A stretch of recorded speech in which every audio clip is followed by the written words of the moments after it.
25-year-old Carlee Russell, who made this call on the I-459 South near mile marker 11, reporting that she had seen a toddler walking on the side of the interstate.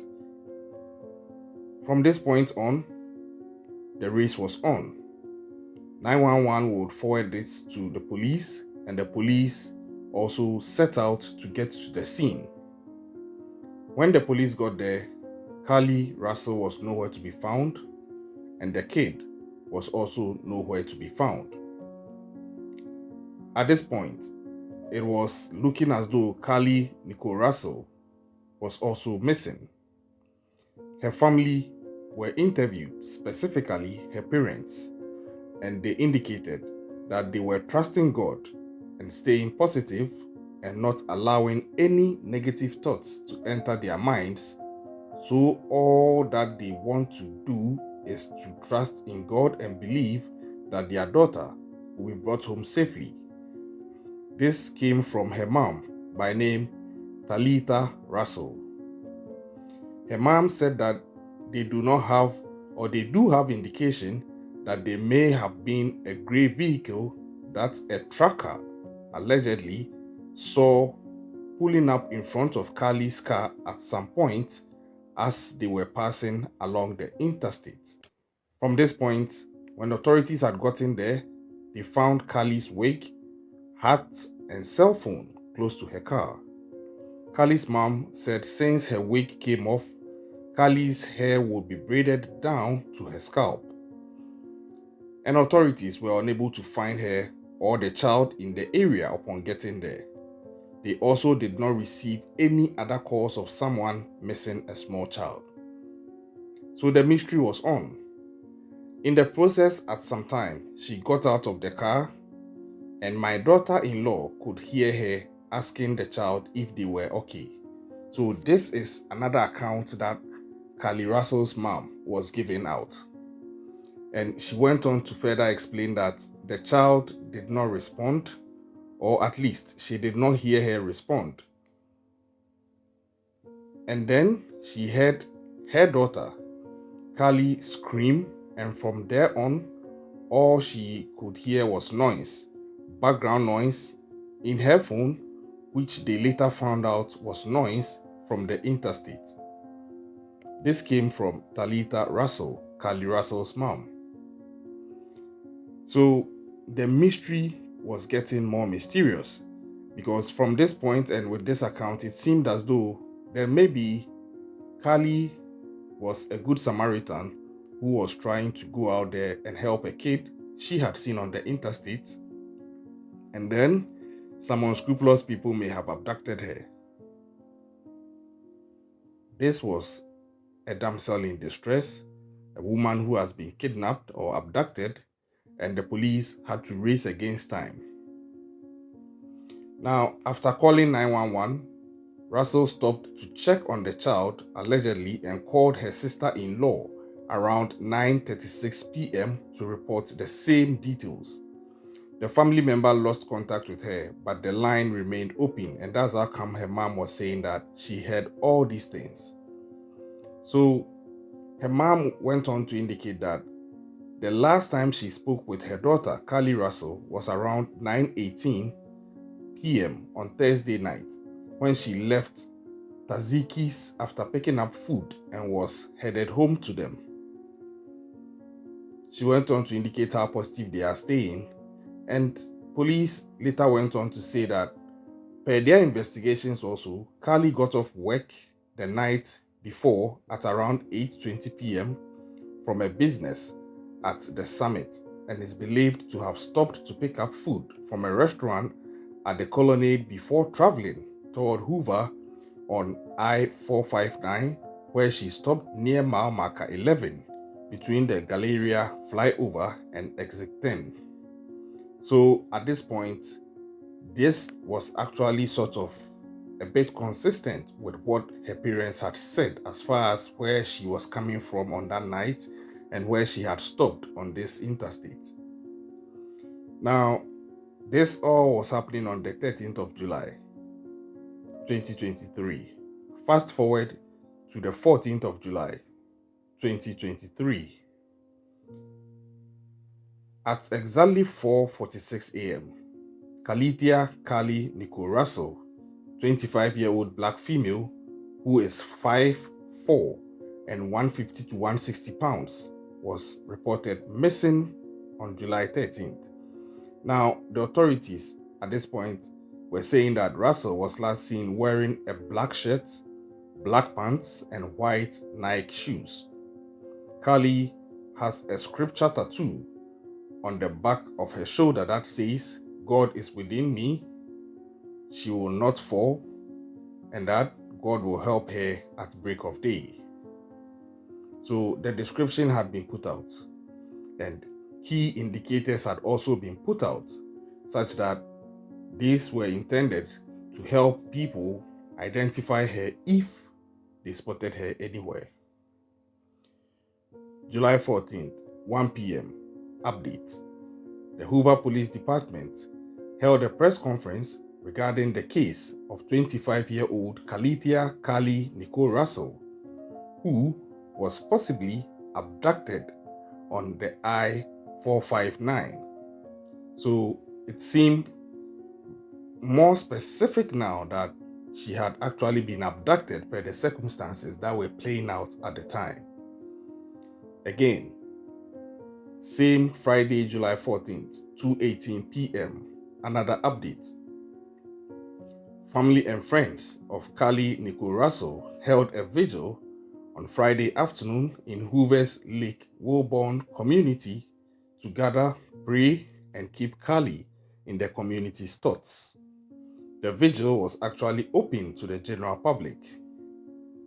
Alabama Law Enforcement Agency officially issued a missing person advisory at exactly 4:09 p.m. on the same July 14th. Now, on 4:42 p.m. on that same day, searchers started going out to look for Carlee Russell with the hope of finding her. And eventually, at 9:45 p.m. on the same day, a traffic camera video from Interstate 459 at mile marker 11.7 was obtained for the time period that it was believed that Carlee Russell had actually disappeared. Then we go to July 15th. According to Crime Stoppers, the reward for information on the case had now been increased to $55,000.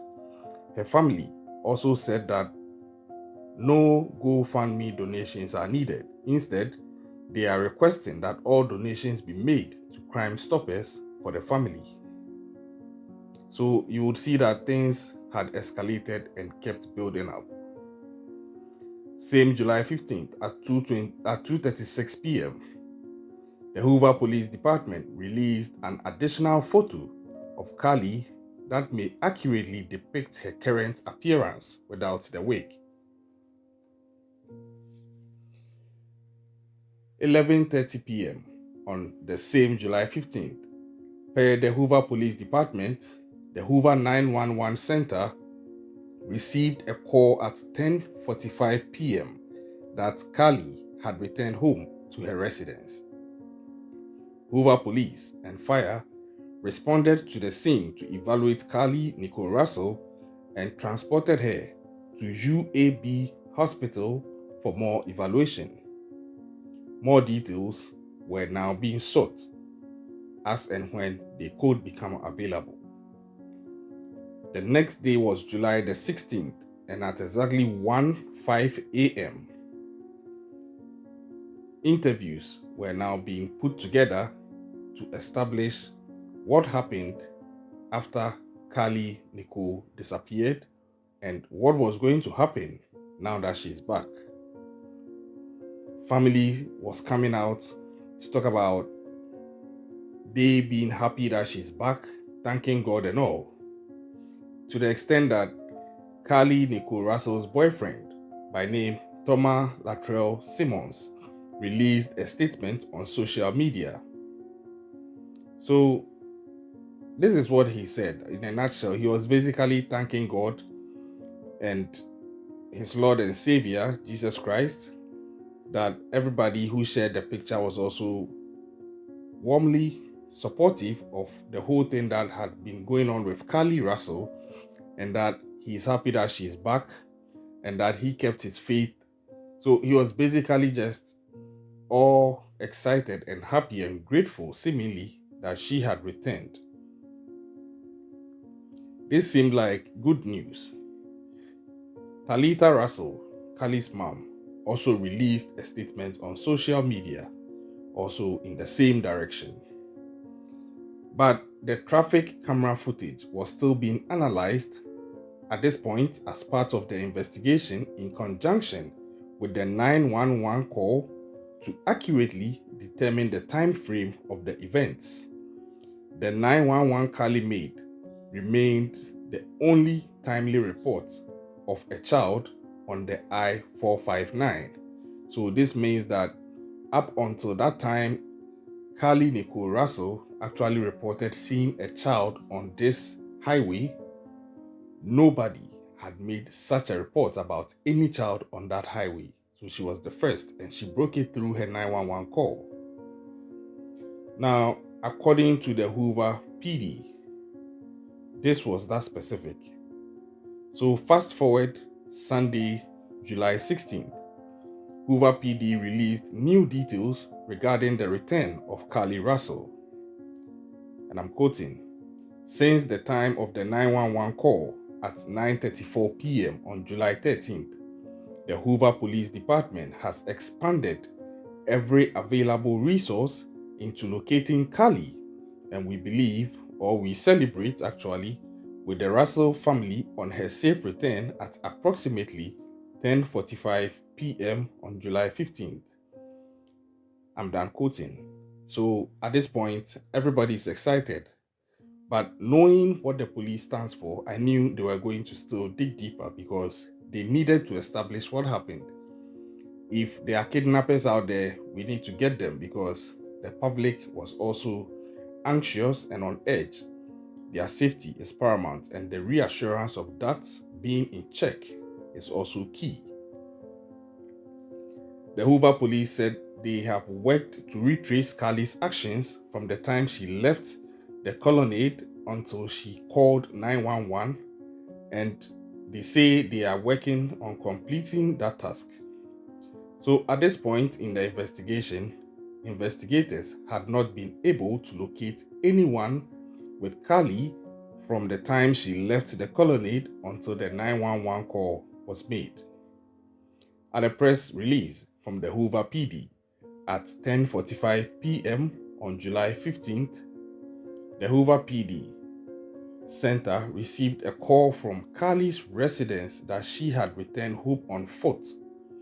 Hoover PD and fire responded to the residence where Carlee was located. She was immediately transferred to the Hoover Fire Department to UAB Hospital to be evaluated and was treated and released. Now, detectives responded to the residence and to UAB to take an initial statement from Carlee, as is the protocol. The details of that statement are a part of the ongoing investigation, which is expected to continue over the next few days. Now, during the initial portion of the investigation, detectives were able to retrace nearly all of Carlee's steps until the point where she went missing, and were confident that they will continue to break this case and get to the bottom of it. So it was still evolving, and it carried on into Monday, July 17th, 2023, where an update came up again. And this time, the Hoover PD indicated that they are still continuing to investigate and look at the numerous pieces of evidence that have been collected. In their statement, the Hoover PD referred to this being a tedious process. There is no evidence that Carlee Russell was followed after she ordered food from the colonnade, and it appears she was alone during that period. This was what investigators actually put out. They also found that Carlee Russell communicated with people she knew prior to making her 911 call at 9:34 p.m. And also, in her call with 911, a relative she relayed that she had seen a male toddler in a diaper on the side of I-459. That call, like I said earlier, was the first to talk about this child on this interstate highway. It goes on into Tuesday, July 18th. So this is the 5th day after the day she went missing initially. And at 3:15 p.m., the owner of Woodhouse Spa, Birmingham, that is where Carlee Russell works up until the time she went missing, by name Stuart Rome, released the following statement.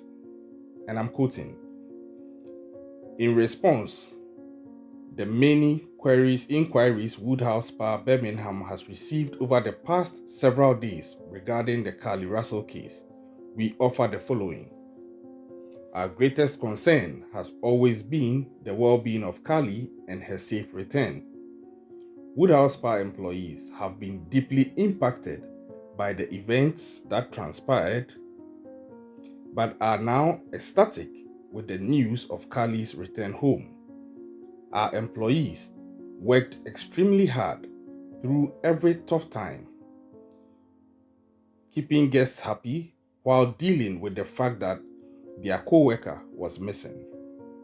We've been working with the Hoover Police Department since Friday morning, the morning following Carlee's disappearance, in order to come up with any information that would help the investigation.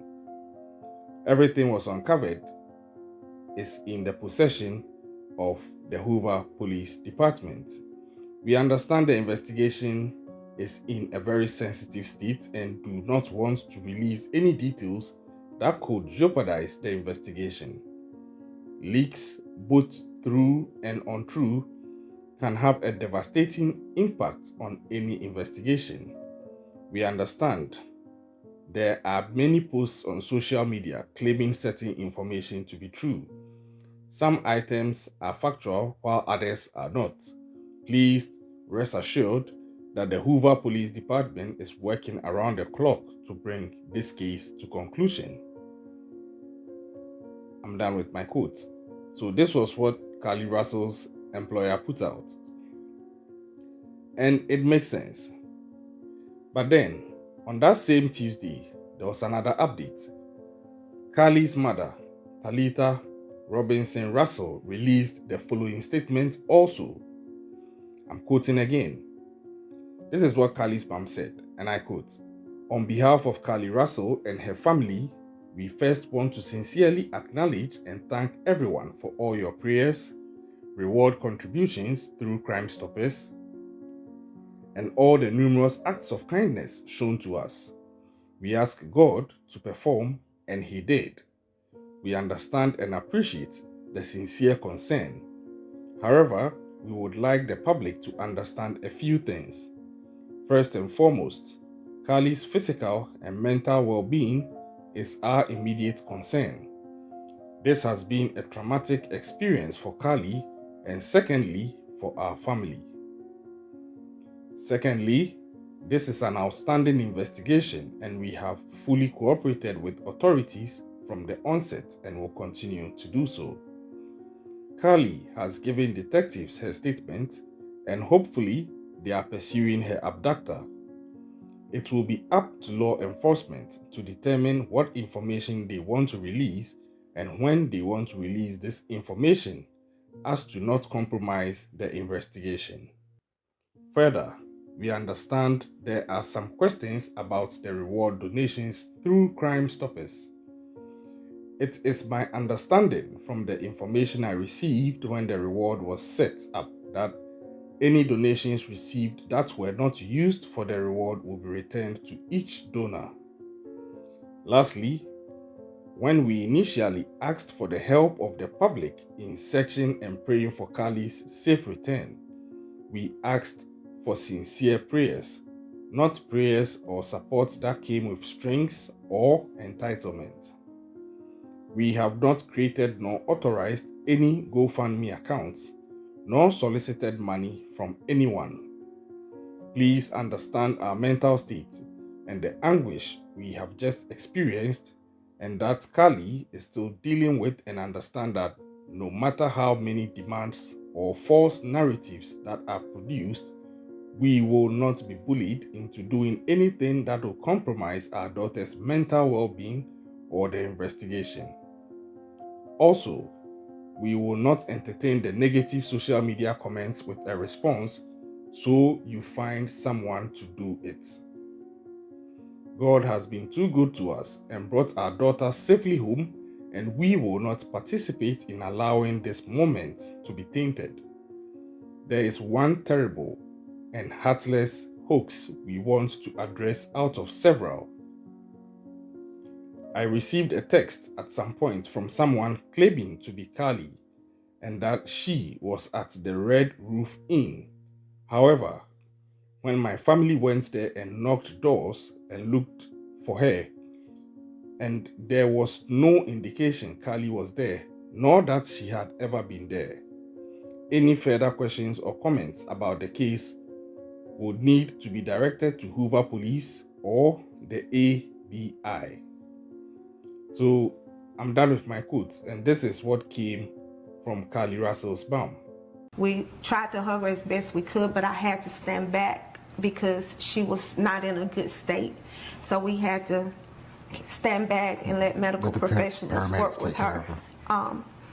But Carlee has given detectives her statement so that they can continue to pursue her abductor. Do you believe that there's an abductor still out there? Absolutely. Absolutely. Do you believe she was fighting for her life? Oh, she definitely fought for her life. There were moments when she physically had to fight for her life, and there were moments when she had to mentally fight for her life. So basically, it sounded like a statement, but to an extent, it was also a bit of a warning in itself. At least parts of it were. Now, on that same Tuesday, the Hoover Police Department released new details in their investigation of what happened between Carlee Russell's disappearance last Thursday night, July 13th, and her return home Saturday night, July 15th. Among the new details, police say after leaving the colonnade Thursday, Carlee went to Target on Highway 280 and purchased snack food that wasn't found in her car when they found it on the side of Interstate 459.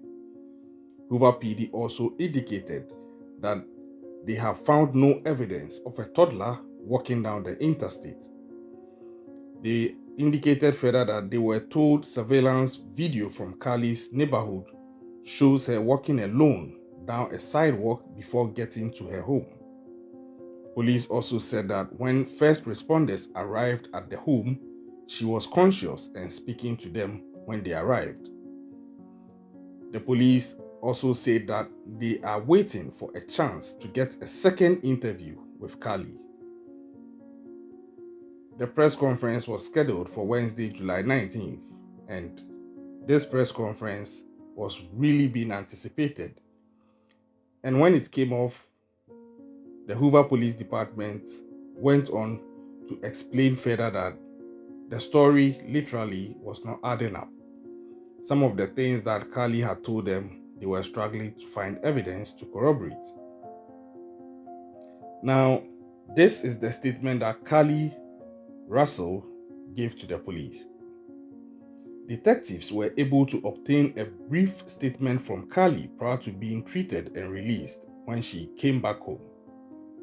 In the statement, Carlee Russell told detectives that while traveling down the interstate, she saw a baby walking down the side of the road and called 911.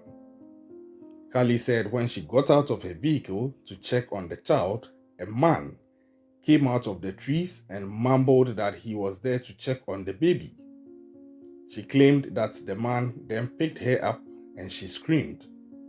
She told detectives the male was a white man with orange hair and a big bald spot on the back. She stated that he then made her go over a fence and claimed that he forced her into a car, and the next thing she remembers is being in the trailer of an 18-wheeler. Carlee Russell stated that the male was with a female. However, she never saw the female. She could only hear her voice. She also told detectives that she could hear a baby crying. Carlee said she was able to escape the 18-wheeler and fled on foot, only to be captured again and was put in a car. She claims she was blindfolded but was not tied up because the captors said they did not want to leave impressions on her wrists. She said that the man and woman took her into a house and made her get undressed. She believes they took some pictures of her, but she does not remember them having any physical or sexual contact with her. Carlee stated the next day she woke up and was fed cheese crackers by the female. She said the woman played with her hair but could not remember anything else. At some point, she was put back into a vehicle, and she claims she was able to escape while she was in the West Hoover area. Carlee told detectives that she ran through a lot of woods until she came out near her residence. During the interview, detectives noted that Carlee had a small injury to her lip, and she claimed that her head was hurting. She also had a tear in her t-shirt. Detectives also noted that she had $107 cash in her right sock. Out of respect for Carlee and her family, detectives did not press for additional information during this interview, but rather made plans to speak with her in detail after giving her time to rest. So, this was the account that Carlee had given to the police. Now, at 10:45 p.m. on July 15th, the Hoover 911 Center received a call from Carlee's residence that told them that she had returned home on foot alone. And in subsequent investigations, surveillance footage showed Carlee walking home. And when the police detectives engaged her, this was what she told them.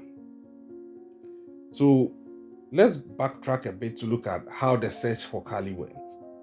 The Hoover police deployed all their available assets to search for Carlee. Additional resources were called in, including Hoover's drone unit, crime scene investigators, and detectives. Throughout the day on Friday, July 14th, officers from surrounding local and federal agencies assisted Hoover police in finding Carlee. Officers returned to the scene on 4/5/9 to conduct a thorough live search for evidence. K9 teams from the Jefferson County Sheriff's Department responded to check for any sign of Carlee, the child that she claimed she saw, and any other thing that could be considered evidence in this case. Those searches all turned up empty, and the community, including Carlee's family and friends, began looking everywhere to find any trace of Carlee throughout the day, Friday, and again on Saturday, which all yielded nothing. So the whole thing was just crazy. But when she returned back home and the police came to give their press conference, that is when everything came back to make sense. This is what the press conference put out, and it began to tilt the conversation about Carlee Russell's disappearance in a different direction. Now, at this press conference, which was held on the 19th of July at exactly 3:38 p.m., the Hoover Police Department said the following, I quote, "Let me say upfront, this investigation is not over. We are still working this case, and we will be working this case until we uncover every piece of evidence that helps us account for the 48 hours that Carlee Russell was missing. However, for the public interest and in some cases public fear, that this story has generated, we owe it to our citizens to tell them the facts that we have uncovered. So, I will give you the facts that we know today. My quote ends. Now, Chief Dezis described the investigation as ongoing, but went on to say that the police did not believe there was an active threat to the public related to this case. He said that investigators have not been able to verify parts of Carlee's initial statement about her disappearance. Detectives continued analyzing data from Carlee's cell phone that was left behind at the scene, and that data on Carlee's cell phone, including her Live 360 app, showed that she traveled 600 yards in her vehicle while she was on the phone with 911, stating that she was following a child. 600 yards. And apparently that's about the size of 6 football fields, straight forward in a straight line. That's what 600 yards depicts. Chief Dezis also said that part of that data includes several internet searches and the days leading up to her disappearance that police think are relevant to this case. So here are the internet searches. Carlee's internet searches were chronicled with the following timelines. On July 11th at 7:30 a.m., the term "Do you have to pay for an Amber Alert" was searched.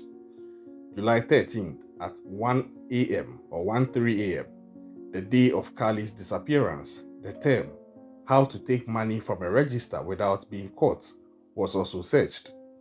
July 13th at 2:13 a.m., the day of her disappearance, the term "Birmingham Bus Station" was searched. July 13th at 2:35 a.m., a search for a one-way bus ticket from Birmingham to Nashville was conducted with a departure date of July 13th. July 13th at 12:10 p.m., a search for the movie Taken, a film about abduction, was also conducted. There were 2 searches on the computer at Carlee's place of employment, including one regarding the maximum age of an Amber Alert. There were other searches on Carlee's phone that appeared to shed some light on her mindset, but out of respect for her privacy, Hoover police did not release the content of those searches at that time. And I think it makes sense. At this press conference, I watched it actually, and you could see they were just trying to show respect to Carlee and her family by not calling her an outright liar. They just didn't want to use that word, but everything that they were putting out were just cutting out things that Carlee's statement had actually put out as being true. So it became obvious that Carlee was lying. And until recently, Carlee has actually now admitted that she's lying, and she did so through her attorney. He just issued a statement less than 24 hours ago. This video has basically chronicled everything that happened from the time Carlee Russell was reported missing on 13th of July 2023 right up until today, the 25th of July 2023. The case is still ongoing, and I'm following it keenly, and I'll bring you updates as and when they are due. Subscribe to the channel if you haven't yet done so. Leave your comments in the comment section. Come your way next time. Stay safe out there.